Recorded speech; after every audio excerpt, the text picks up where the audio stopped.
if you're laid off, the one thing that you have that you didn't before, time. You have a whole lot of time on your hand. So if you're still undecided about starting your own business, because starting your own business is not for everyone. You see a lot of stuff on YouTube and, become a millionaire, overnight, and all these rich, get rich quick schemes. It's hard work. And there's a lot of fears around starting a business. So I understand it's not for everyone, but if you are laid off and you have time on your hand, spend maybe 3-4 hours a day looking for a job, and then spend 2-3 hours. What are the problems that I see that I'm encountering or other people have? Can I offer a solution for them? Can I do something with AI today? Maybe I write really well. I can write prompts that I can help people, ask the right questions to ChatGPT or Gemini, right? Assess the skills that you have, assess the market, find a problem and issue that people have. And if you can offer a solution, that's your idea, and go out and try it. So I think you can do it gradually. You don't have to start a business overnight, but I think you can always start very quickly and find an idea and then test it out.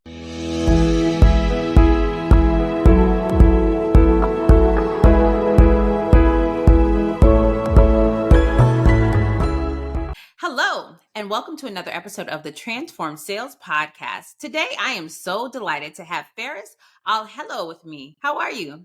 I'm doing great. Thank you so much for having me, Wesley. I appreciate it.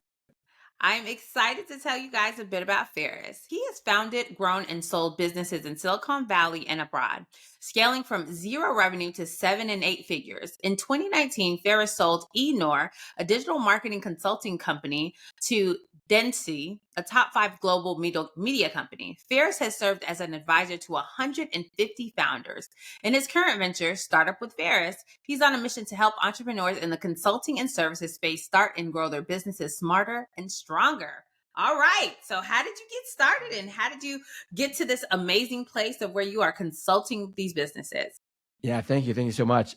So it started after a painful layoff, and layoffs are never easy. They're always difficult on the receiving end. And also, if you're a manager and you're having to lay off people, it's hard on the manager as well.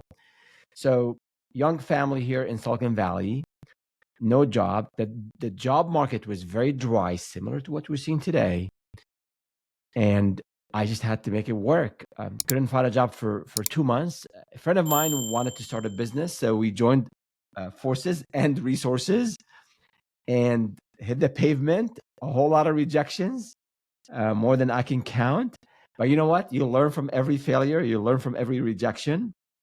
I had to learn the sales. I had to learn sales from the ground up. I had no sales background whatsoever, but we had to bring food to the table. We had to make that business succeed. So that was in 2003. Then we built a business. We sold that business. We built another business, and then we focused in analytics. That's the company that we sold in 2019. And it's been an amazing ride. A lot of ups, a lot of downs, but you persevere.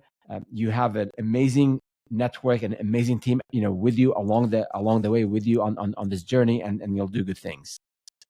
So let's take a little walk down memory lane. When you were laid off and you were faced with a decision, do I go work for somebody else? Do I bet on myself?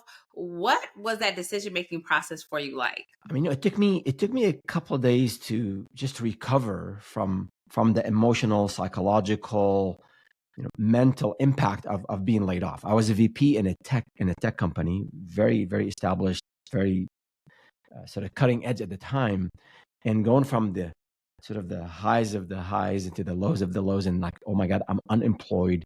I was let go. What do I tell my friends? What do I tell my family? What do I tell people who know me? So it took me a little bit of time to recover. So if because we are seeing waves of layoffs, and the reason I'm elaborating on this for a little bit, those of you out there, your listeners, if you happen to be laid off or you know someone who's laid off, it is hard. Acknowledge that, mourn for a couple of days, but then you just got to get yourself back up and go out and just knock on doors. And that's really, like, I updated my resume.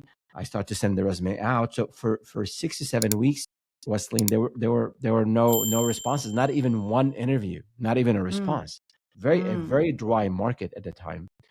So that's when I started to speak with friends, and And it wasn't really on my mind to start my own business. So in a way, I was forced into it. I said, let me give it a try, see if it works. And then finding that other job, being an executive again, was in the back of my mind. But then once we started and we put our hearts and souls and minds into it, and we made that first sale, it changed the entire thing for me. I said, I can do it. I sold this $1,400 sale. I can do it. So that was pivotal for sure. Man, and the thing that a lot of people don't realize is the mental effect that being let go from a job, or even choosing to leave if it's a workplace that is toxic or it's not the best for you, it does take a whole toll on you. And many people just are like, okay, so today was my last day and tomorrow I'm going to hit the ground running. And they don't take the time to grieve the loss and to deal with the pain, deal with all of the things that are associated with that loss. And then, you said you applied for 6 to 7 weeks and you said, let me try something different. Right. And so a lot of times people just keep going and keep going and keep going. And then 6 months later, they're frustrated. They run out of money and they have nowhere to go. Right on. And I tell people now, if you're laid off, the one thing that you have that you didn't before, time. You have a whole lot of time on your hand. So if you're still undecided about starting your own business, because starting your own business is not for everyone. You see a lot of stuff on YouTube and, become a millionaire, overnight, and all these rich, get rich quick schemes. It's hard work. And there's a lot of fears around starting a business. So I understand it's not for everyone, but if you are laid off and you have time on your hand, spend maybe 3-4 hours a day looking for a job, and then spend 2-3 hours. What are the problems that I see that I'm encountering or other people have? Can I offer a solution for them? Can I do something with AI today? Maybe I write really well. I can write prompts that I can help people, ask the right questions to ChatGPT or Gemini, right? So assess, to your point, assess the skills that you have, assess the market, find a problem, an issue that people have, and if you can offer a solution, that's your idea, and go out and try it. So I think you can do it gradually. You don't have to start a business overnight, but I think you can always start very quickly and find an idea and then test it out. Yeah. And, I think that it's good to do both, right? Bet on yourself and say, maybe I can do this. Maybe it'll work. I know someone who decided that that's what he was going to do. And, he put his mind to it. And within 30 days, he got a 90-day contract with a company. And then he got a couple other contracts. And he was like, Wesleyan, I'm making more money with these contracts that I would have in an entire year of working for a company. And so, as you said, it's not for everyone though, because Right. it's a grind. And as I told this person, I said, after those 90 days, don't take your eye off the ball. Keep looking, keep moving, keep going, because those contracts could come run out and you could be like, I Exactly. have a mortgage to pay, right? I have something else I have to do. Absolutely. And you mentioned a point about taking time to deal with with grief and with the mental and psychological impact of a layoff. Or if you work in a toxic environment today and you just can't wait to start something on your own, I think the best time to start a business is not when you have to, is if you have the benefits and the 401k plan and you have a salary, or you have maybe some severance, right? So take some time. You don't have to take, months, but look for the problem that people are having, see how you can maybe offer a solution, and then plan out, okay, I'm going to put a quick marketing plan. I'm going to go out there and knock on doors. You have to knock on doors, and it's hard. It's really hard. You know that, Wesley. You teach this stuff. But you know what? If you want to run a marathon, is it easy? If you want to, I don't know, I'm into martial arts. If you want to get a black belt, is it easy? No. But what's worthwhile in life, that is easy. So I think the benefits, the potential options you'll have once you establish a business, and maybe you have a 7-figure business. I mean, that you have a lot of options. It's not all about money. But initially, if you put the time, you put the effort, you're no one can guarantee success. But I think if you learn from others and put the time, your chances of really making it are increased significantly. I absolutely agree. I agree. And you mentioned making that first sale and getting that thrill, but knowing that, you weren't a classic salesperson. And I know for me, the first time that I sold something, because I was a chemist and nobody taught me how to sell anything. But the first time somebody said yes, and I got my very first purchase order, I was like, this. You bet. Yeah. So when you think about how did you learn how to sell? Because you have scaled companies and sold them. So you had to have learned something along the way. What did you do? So we started from the ground up. At the time, 2003, some of the young listeners, there was no YouTube around in terms of all the resources that we have today. So in a way, that Yeah. was our challenge. There were not a lot of resources at the time. So I attended courses, in-person courses, 2-day courses, 3-day courses. I was taking copious notes. Like, how do you deal with the rejection? How do you deal? Someone says, I don't have the budget. Like, I actually memorized. I used to take these notes and memorize them as I'm driving. If someone says this, I'm going to say that. And I remember, this is a funny story, but my business partner he was getting into real estate before we started the business. So he bought this CD case. It had The Art of Mastering Sales in Real Estate by Tom Hopkins. I still remember the red cover of that CD set. And he was like a top real estate salesperson. And we didn't have the money. I said, I want to spend $200 to buy another CD set on something like in marketing and websites, because that's what we were selling. So we were cheap, scrappy, whatever. That's what it takes, I think. So I removed all the real estate references, but I took copious notes from the CD set. I listened to it 2 or 3 times, and every little tip I got from there, I would apply it, and the next time I'm pitching to someone. So that's how I started: is courses, CDs, taking notes, practicing in front of the mirror. My young kids thought I was nuts. My wife said, okay, do whatever you have to do. But that's what it takes. If you don't know it, you got to practice. You got to put in the hours. Put in the time. And something else that I want to highlight is whether or not you're working for a company or working for yourself, it's to invest in yourself, right? Absolutely. So a lot of times entrepreneurs, they will invest in these, not accelerators, but they invest in these $5 or $10 or $20,000 courses. And with the promise of, we're going to do this for you, or we're going to teach you exactly what we did to make our first million. And I always pause and say, go grassroots. If you are really like, oh my gosh, I want to learn how to run Facebook ads, can you first learn how to write copy, right? Can you first learn how to use organic social media before you pay somebody to do something? And a lot of times that's what gets entrepreneurs in trouble, because they invest so much in the wrong spaces and they're not getting the grassroots foundational what they need of sales and marketing. At my company now, startup with Feras, we have these principles. Because I'm into martial arts, so we say the black belt principles. One of them is learn, do, then seek advice, right? So whatever it is, if you want to buy a CRM, and I know we want to talk about CRMs in a bit. If you want to learn how to sell, don't just go and buy the best course yet. Learn a little bit. Today, I think the challenge for the younger crowd, Gen Zers, millennials, is the opposite of the challenge we had. I think every generation has their own challenges and opportunities. For the younger crowd, I think there's too many resources. So you go out there on YouTube and you search like sales training or sales tips. It's just overwhelming. And I speak with a lot of founders and they say, like, I don't know what to do. So my recommendation is seek advice, another principle, from those who have been to where you want to go. So, and don't compare your journey. Like, if someone is now selling, 7 figures, no, talk to them about their early days, right?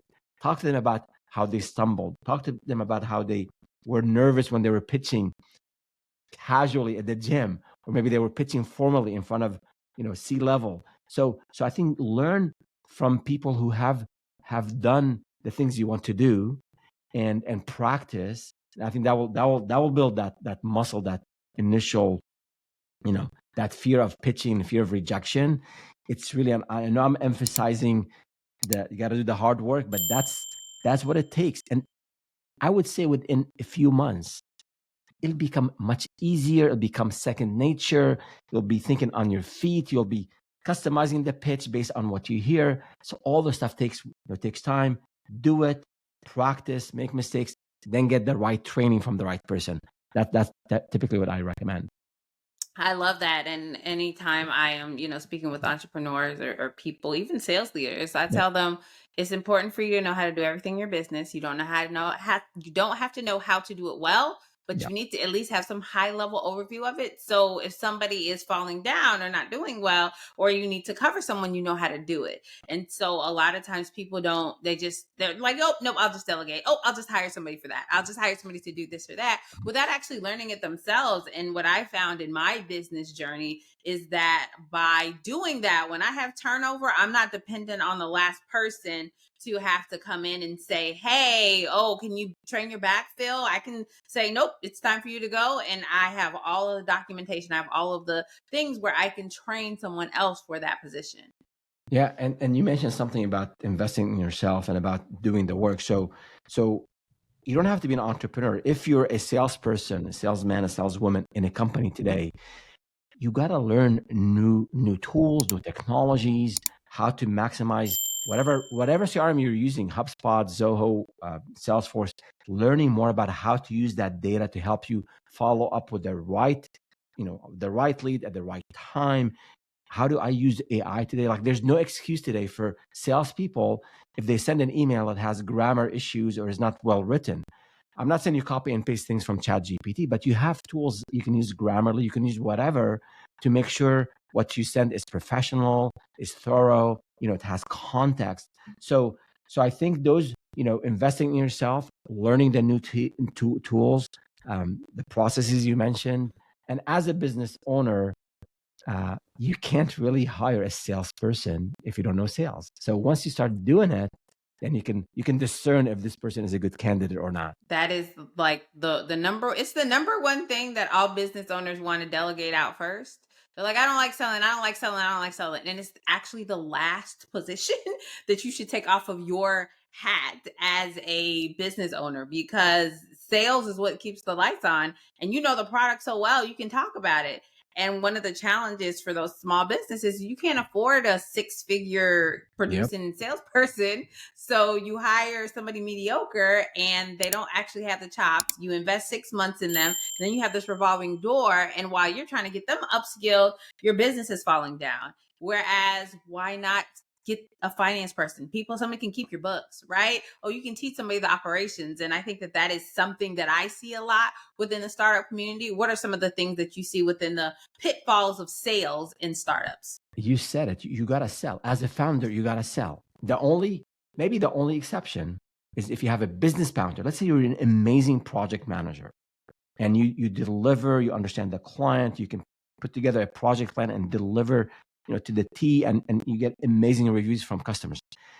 So, and you hate sales, but if you have a business partner, then they have to complement your skills. So I think if you want to be solo, and they're, Mark Zuckerberg on his own, Google, two founders, right? So they're different.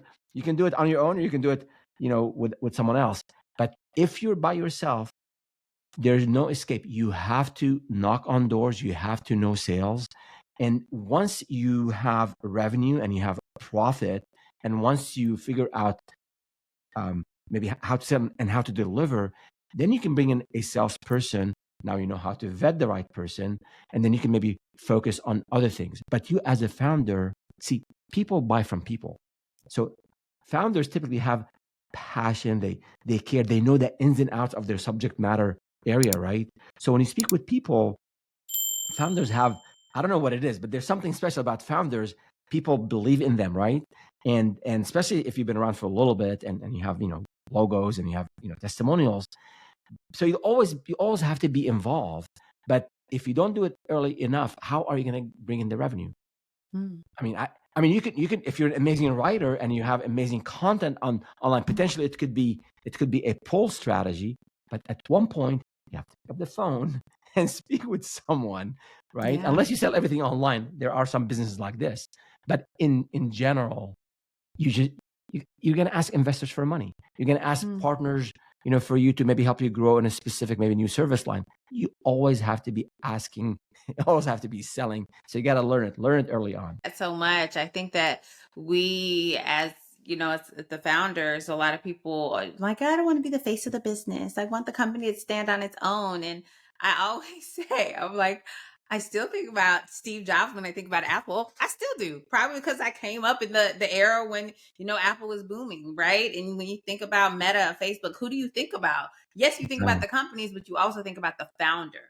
So as Exactly. the founder, you should always have some hand in sales, some hand in selling.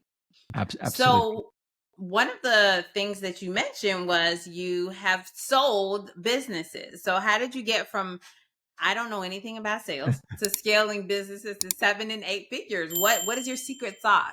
Yeah. 2 months and we did it all, right? This would be a good YouTube video. We'll get like hundreds of thousands of views. No, so it was gradual. Initially struggled with sales. The first 2 years, Wesleyan, they were really, really difficult because once we started to sell, and I had a business partner, and we need some help in delivery, so we brought in someone else. I mean, then you have payroll, you have expenses, and the virtual wasn't a thing at the time, so we had an office. So we were barely making it, and we tapped Mm. into savings and all that. So it was a really, really tough 2000 year. It felt like 2000 years. It was very tough 2 years, but then once we start to sell to bigger clients, so you have better margins. That gave us some breathing room, and then we hired some more people, and then we got bigger projects, and so that was initially figure out sales, sell to bigger clients, get more revenue, get more profit. Once we had a little bit more profit, then we invested. Actually, we built a company overseas, offshoring type company, and we grew it to 45 people. Sold that one. So it was really gradual from 2003 to that first few smaller businesses, and then in 2010, around that time, we specialized, and that's, I think, one of the things about niching down. We got into this analytics space that was new at the time, became a Google certified partner. That brought us more larger clients, and then we became one of the top consulting companies globally in this area of digital analytics. Became on top like 3 or 4 Google partners out of like 200. So it was very gradual, but at one point we specialized. We dropped all the other services and focused on analytics, and became really well known in our space, and that led to the acquisition in 2019. So you really did give us just a masterclass, right? what you talked us through was the fact that it was hard in the beginning. If you're in the early stages of your company, it's hard. You mentioned 2 years. Some people have 3-4 years and they don't hit their stride until they're in their 5th year. It is hard. And what you will find is your success comes on the other side of hard. Yes. And so you got through the hard, you figured out what worked, and then you started scaling. And once you started scaling, you're like, we can sell this, we can sell that. And the key, the secret sauce is the niche. Yes. Niche until it hurts. I love to say I when you love that. speak I to love that. everyone, you talk to nobody, right? When you talk to everyone, you talk to no one. And so you niche down until it hurts. When you're like, I don't think there are enough people out there in the world that are going to really be a good candidate for what I'm doing, then you know you've got it. Absolutely. And I just read earlier in the year, I read a book by, I believe, Chris Dreyer on niching up, his book. And I mean, it talks about pros and cons of niching, but he's, very, very good book for those of you who are doubting, niching. But, we used to sell website development, web design in this one of the businesses, search engine optimization, pay-per-click, analytics. And then it was a hard decision. Wesleyan at one point said, you know what, when I drop these 4 and bet on this one thing. But we saw the trends in the industry. Everybody was getting online. Everybody was getting later on mobile. There's a lot of data. People have no idea what to do with this data. And Google came in as a player in this. So it took us a lot of time to be certified partners. So for listeners out there, or if you're in sales, if you can find partners where you can get some certifications, or you can become get some sort of status with them, then they'll bring you leads. See, so you can get leads on your own, but if you become an Oracle certified consultant, or a QuickBooks certified consultant, or if you're in organic landscaping services, become a certified partner. Again, back to investing in yourself, learning, getting the certifications, and then that hard work, maybe weeknights, weekends, then that will pay off by becoming recognized in your industry, and then leads will fall your way. It'd be a lot of that pull marketing we talked about earlier. Oh, I love that. I love that. It's really, get on the backs of a bigger company, Uh, right? So if there's a company that is offering some kind of certification or some kind of way to become a partner, the way that it works is the better you perform, the more they send you. So you do a good job Absolutely. for one or two people, then they just feed you all the people because that is good for their business, right? So I really, really love that you shared that it's not because a lot of times in niching down, I talk about specific industries or specific sectors, but you can also niche down with your product and service offering, right? Because if you have this, you know, wide array of stuff, I call it the Costco versus the Sam's Club phenomenon. You go in Costco and you're going to have two kinds of coffee. You go in Sam's, there's 6 or 7, right? Right. But the quality of the Costco coffee is going to be great Yep. because they're very focused on, they know who their demographic is, they know what they want, and they're only going to offer you the top 2. And if you want 7 or 8, go to Sam's. Exactly. And you find it could be also the way you specialize, I would say. So again, those of you who want to start a business or even those in a company, like look at your background. So if you work, let's say in healthcare, so that is one way to, I can sell to healthcare because I understand the lingo. I understand, like here's how I lost a deal. You go to an insurance carrier and you say clients. Like I'm pitching and I say, when you speak with your client, like they don't use the word client. They say providers and they say patients, right? Mm-hmm. So if you don't know the industry and you start to pitch, you're not going to win that deal. So I lost a big deal. Just me not investing, being lazy, not learning about that our first. And then we got Blue Shield, we got Blue Cross. Later you learn from that mistake. So Yeah. you can, if you know you have a background in a specific sector, that's one thing. Then if you can sort of look at it from another perspective. I have specific background in maybe in marketing, or maybe within marketing, I know search engine optimization, or I know email marketing. So you can slice it in maybe three different ways. And maybe I'm really a strong project manager. So I can combine all of these, and that's what's going to make you unique. So when you're selling, you're competing with others. So you say, I know this industry, I'm very good at this specific thing, and then I can deliver on time, and I have the PMI, the Project Management Institute certification. Like those are the things that you will differentiate you, whether you're a salesperson selling a product for a company, or whether you're a business owner trying to pitch your own services or products.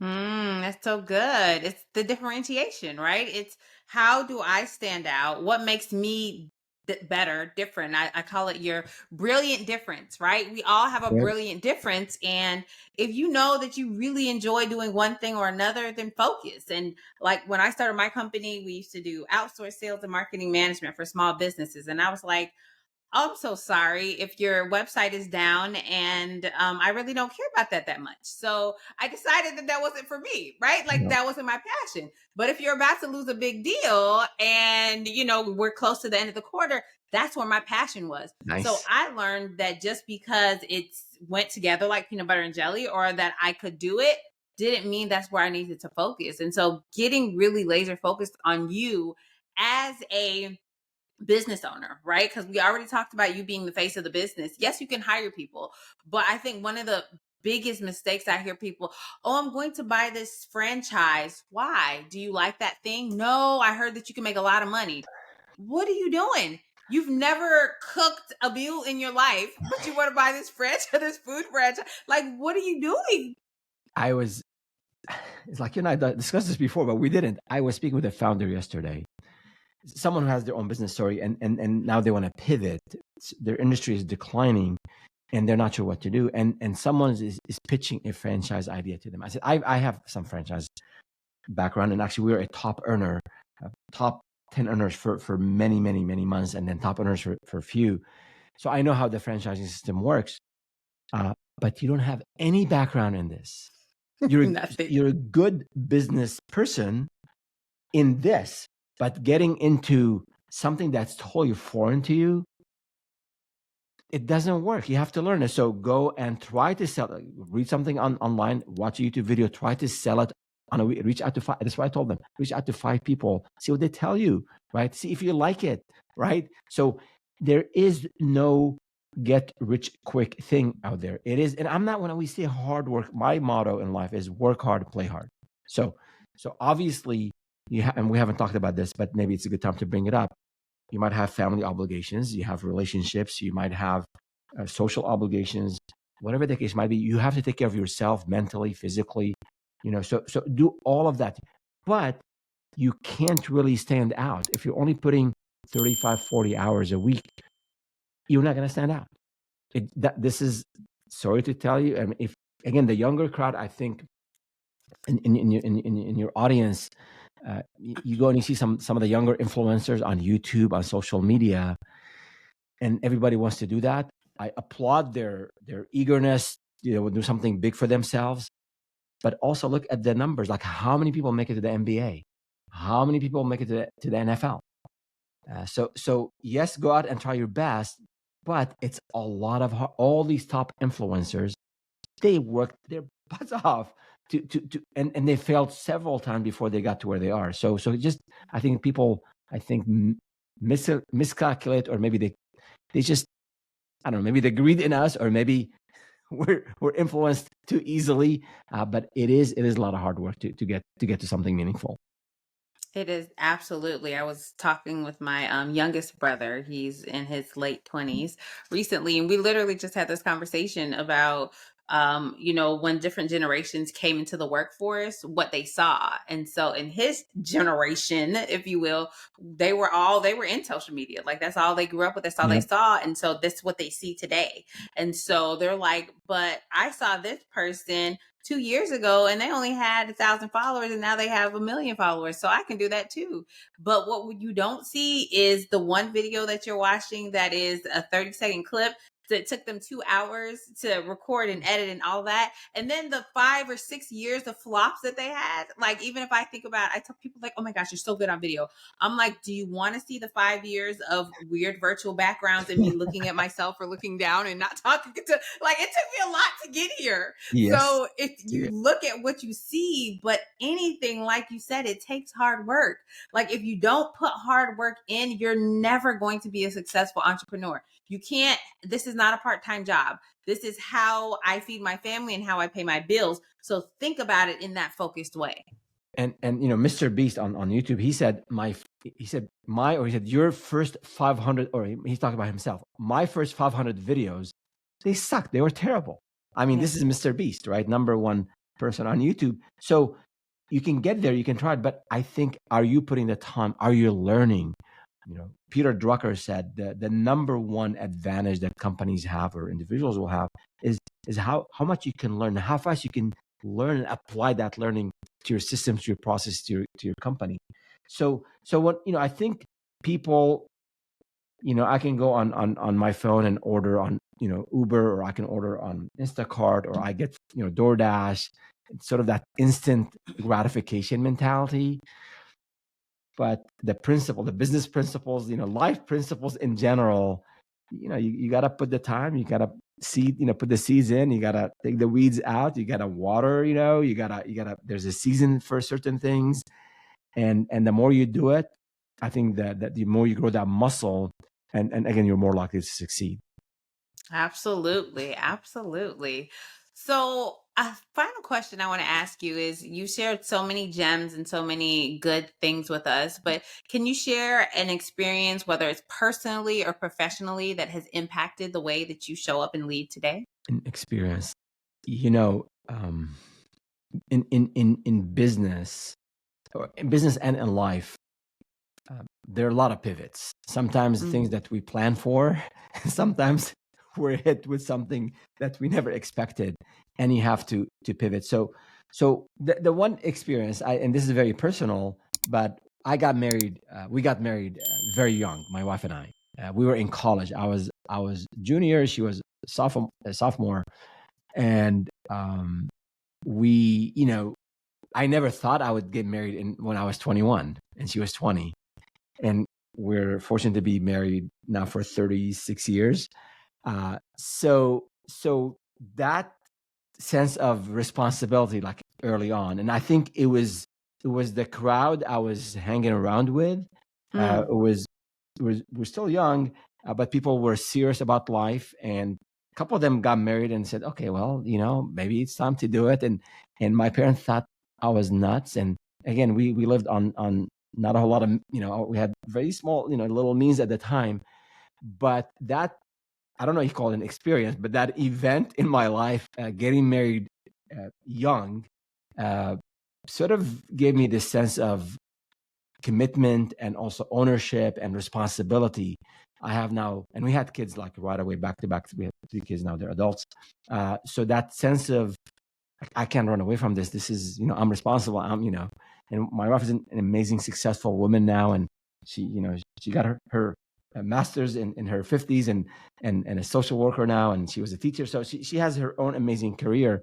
But initially, when you make a commitment to someone, and when you have something like a major life event in your life, and you take it seriously, I think it just shapes you and teaches you so many lessons that can help you grow both in life and in business. I don't know. That's very personal. I don't know if that's what you're looking for, but That's yeah, perfect. That's yeah. perfect because I think that, a lot of times we have listeners that may be newly married or, in the first 5 or 6 years. And just like in new business, new marriage is hard, Oh, I can right? It is, could tell you a lot of ups and downs in there too. But they it say, teaches you a what's the lot. secret? What's the secret? There's no one secret, but you got to be kind. You got to Yeah. be kind and understand they're different than you. And we still fight about the silliest things. But, I think you agree on major things, major, values. And that it's going to be up and down. I always joke, I said, my wife was very patient with me when we were younger. And I'm very patient with her now when we're older. So she's not There's the around. So give and take. exactly.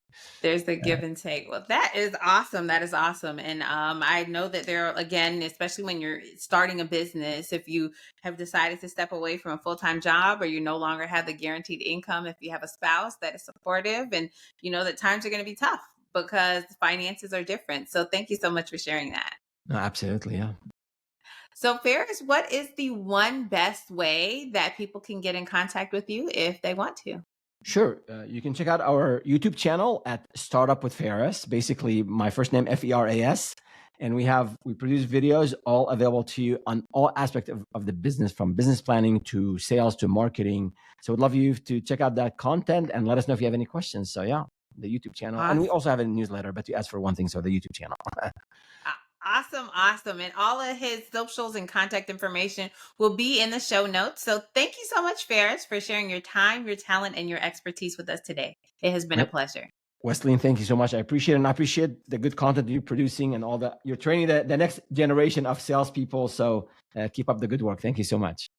Thank you. Thank you. And that was another episode of the Transform Sales Podcast.